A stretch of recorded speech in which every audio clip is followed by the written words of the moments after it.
Good morning, boys and girls. Our next chapter is called Junior and His Friend. Now, I figured that since Junior's friend was going to be one of our main characters, that I should do a little bit of clarifying on how to pronounce his name, because I think I've been saying it wrong for the last couple of days. The correct pronunciation for his name is fetus. And I looked up the meaning of fetus. Fetus, I'm just going to mess it up all along no matter what here. And it is a species of skunk, and the word means stench or stink. So it all fits right in with the character, but I want to work on pronouncing his name correctly since he's going to be going on our journey with us. So let's start this morning with Chapter 6, Junior and His Friend. After Poppy left him, Junior lay on his bed of chips for a while. His mother had made him angry. Again. She never noticed that he was no longer a baby, and he had changed, grown older. Agitated, he got up and headed out of the snag. "Hey, Junior, where are you going?" his sister Verbena called. "None of your business." "But I do know where you're going," she said, sticking her tongue out at him. "To see my fetus, which is all you ever do." Junior gave her a dirty look and hurried away, heading for the path that would take him to Mephida's home. It was dark, but he knew the path well. Even so, he went slowly, trying to push away his annoyance. He resented the fact that his mother had asked him, and him alone, to go with her when she went to visit her family. He was sure they would not like him. He could tell Aunt Lily didn't like him from just the way she looked at him. Probably because he had died himself. Too bad for her. Well, he had no intention of liking them either. The thing was, whenever Poppy talked about her family, which wasn't often, she mostly mentioned things she had done with her brothers and sisters, or her cousins. Rarely did she say anything about her parents or herself. She seemed to have some kind of problem with them. Not that Junior knew what it was. Probably some stupid thing. It was not like that with his papa. Rye often talked fondly about his family. They had even made a few trips to visit them. Rye's old riverside home was fun, with plenty to do. Some of those cousins were cool. Poppy, however, came from some place outside Dimwood Forest, somewhere called Gray House. As far as Junior was concerned, the world beyond the forest had to be weird. Why would anyone want to live there? He was sure he would hate it. What's more, Poppy's parents were probably very old. Junior didn't like old mice, finding them creepy and crabby. He stopped in his tracks. Suddenly he knew why Poppy had asked him to go along. She didn't trust him. Taking him along was some kind of punishment for being what he was, which meant she was treating him like a baby. Junior felt his anger rising again, but it came with a plan. When they got to that gray house, he and Fetus would do outrageous stuff so big and so bad that family would never forget it. It would serve them and his mother right. Can you hear the wind blowing this morning? It's a very windy day, and all the wind is blowing through the trees in the woods.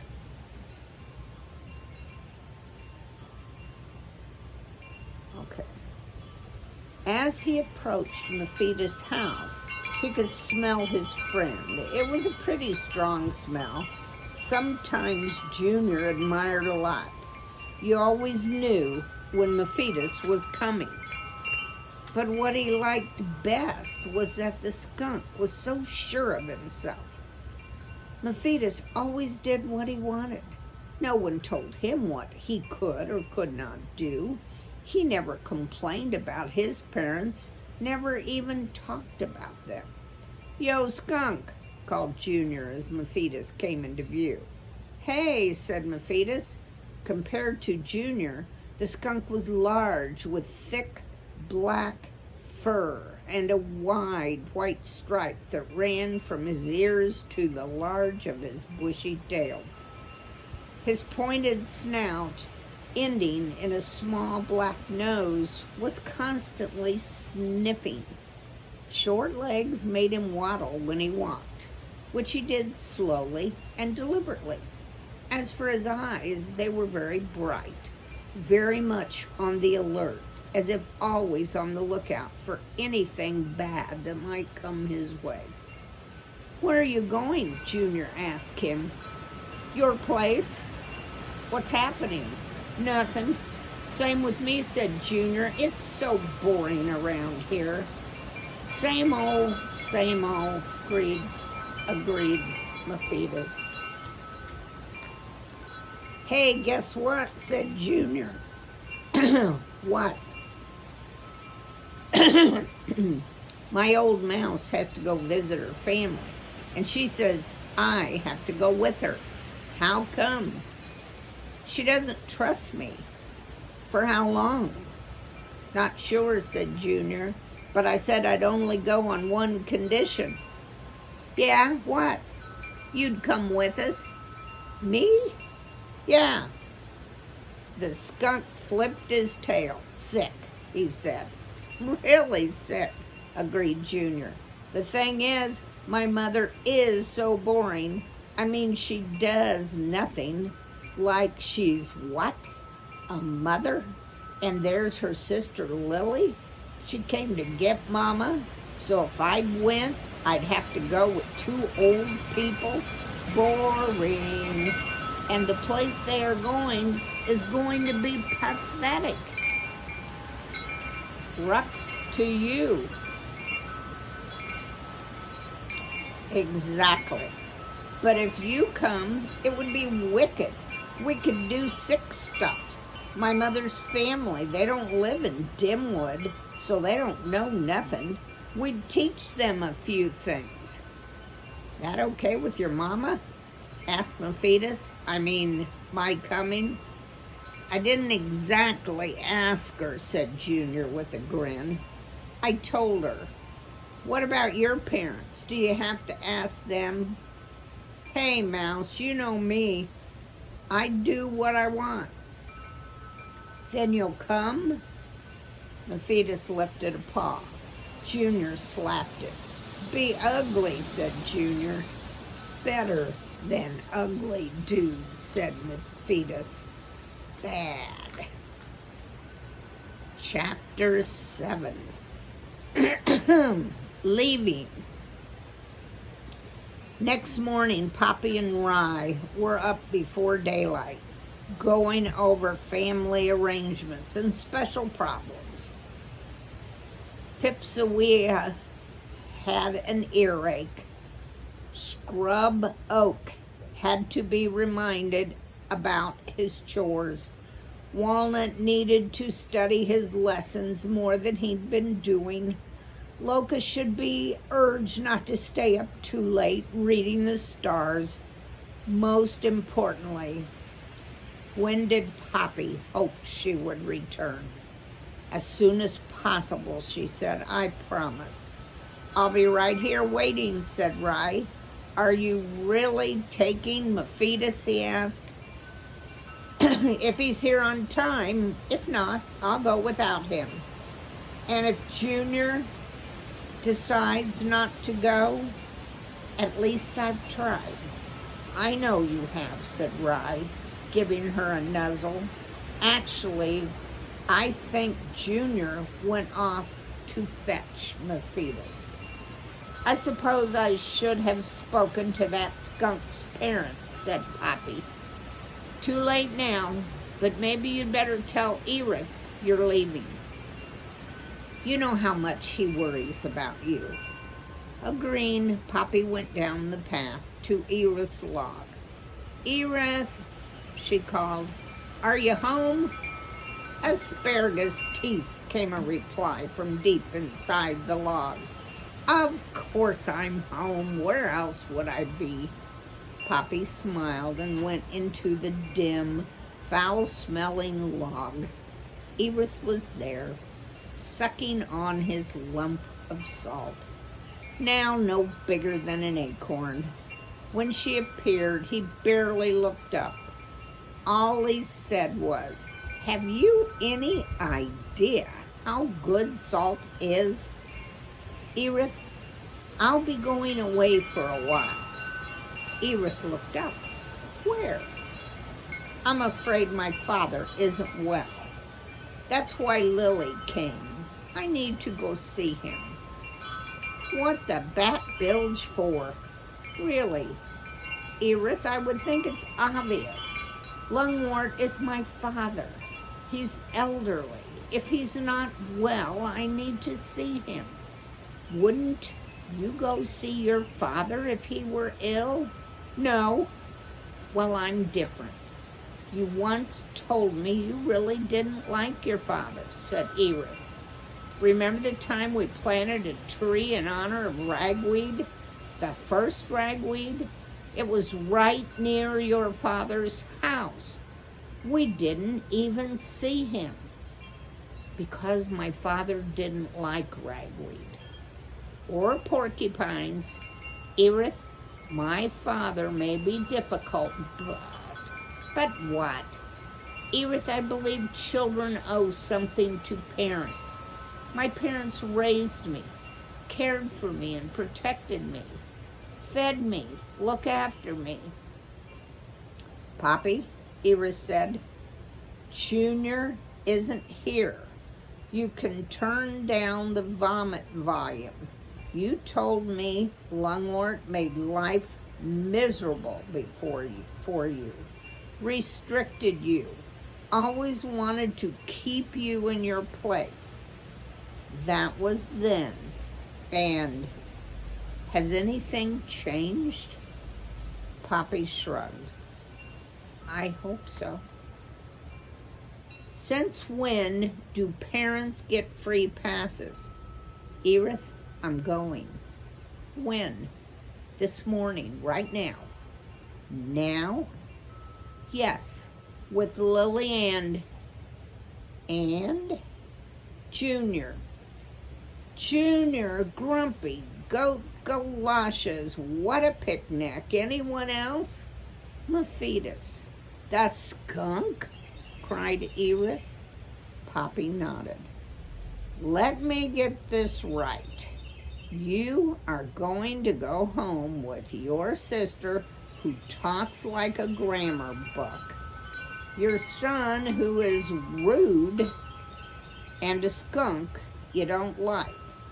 To your father you can't stand. Have I got it all?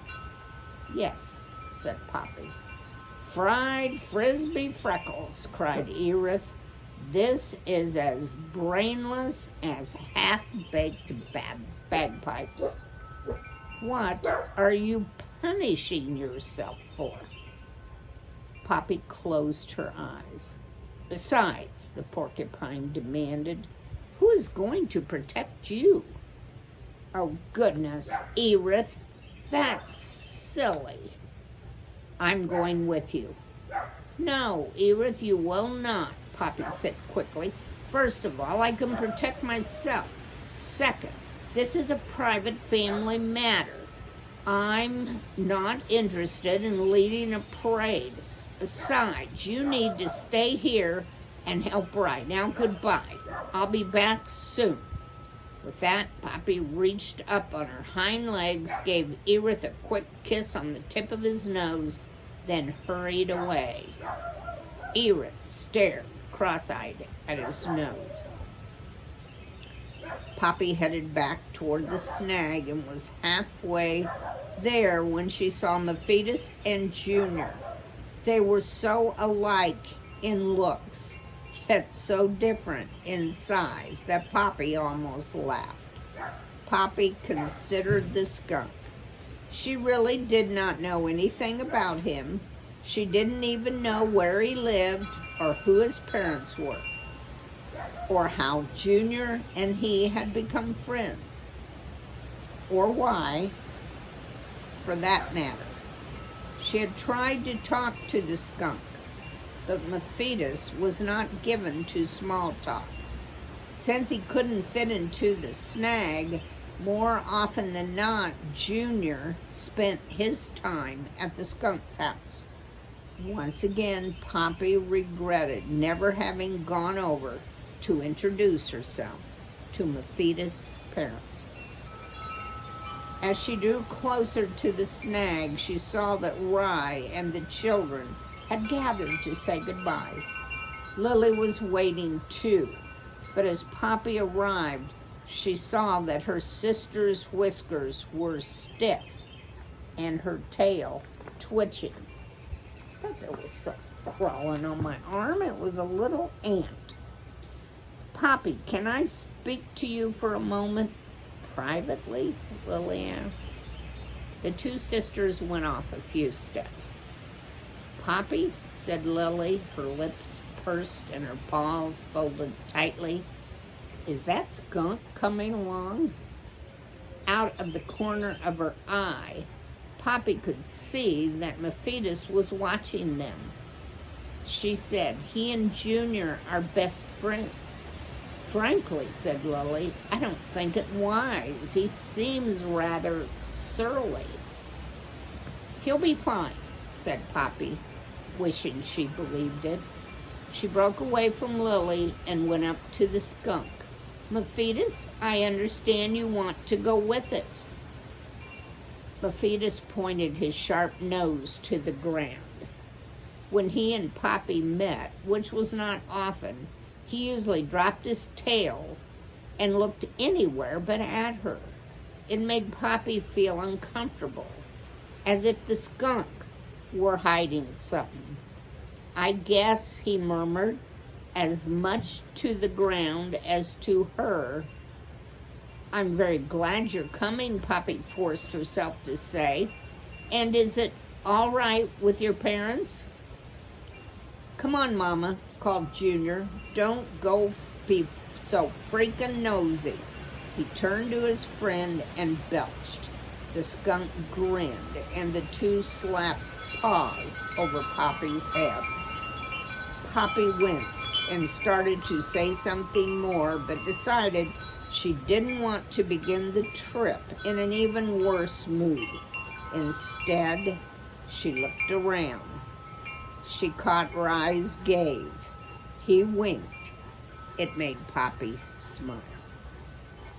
I guess it's time to go, she said in her best chirpy squeak.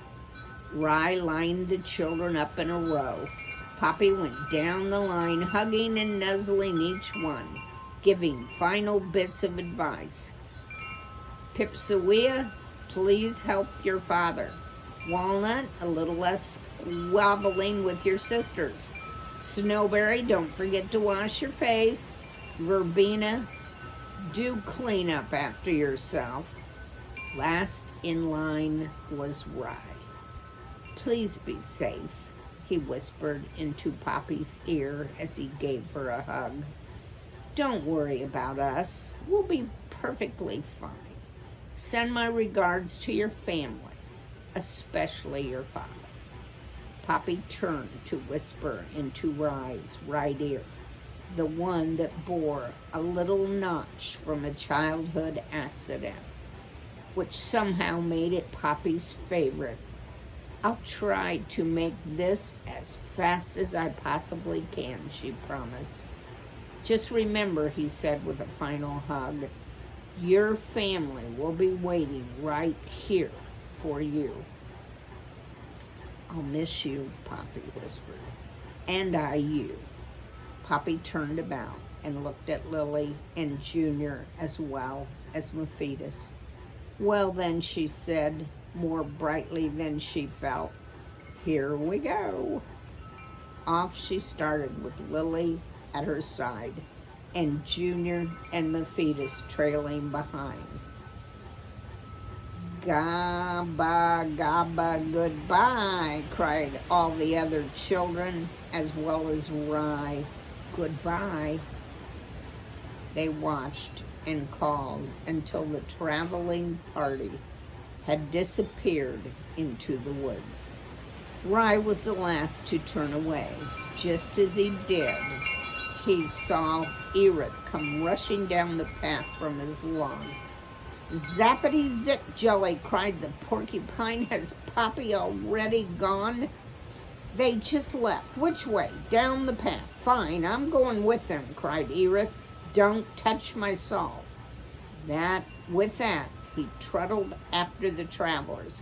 "Irit," Rye called, "come back." But Irit was out of sight. Well, that's where we're going to stop for today, because the next chapter is kind of long, so we'll wait and read it in the morning. And can you hear the wind blowing? It's pretty impressive when you're sitting out here. Have a good evening, and we will read some more tomorrow. Bye.